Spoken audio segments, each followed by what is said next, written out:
Here's what it takes to lead a team on the playing field of work, but also too, how to show up strong for your spouse and your family.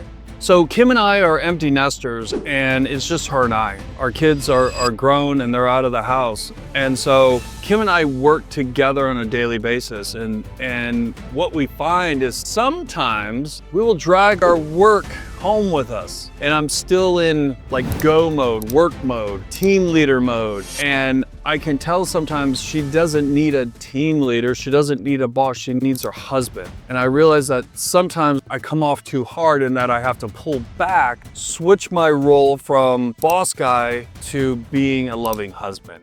And, you know, sometimes she'll joke with me, and again, we joke a lot with one another in terms of making each other laugh and stuff. But I can tell when she's at that point where I've pushed her too far, and she's like, I need you to be my husband. And I'll immediately make that switch and become the loving husband that I am. Sometimes it works, sometimes it doesn't. And we may have our differences and we may talk it through. But again, you have to know your role. And again, coming from the work environment and then all of a sudden switching over and you're dealing with 4 and 5 and 12-year-olds at home, you can't go work mode all the time. It's just not physically possible.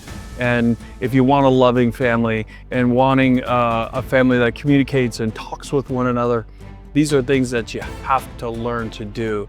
So if it takes you a minute after work, maybe go for a walk, go work out, have that break time in between so that you can decompress so that you're present for your family when you get home.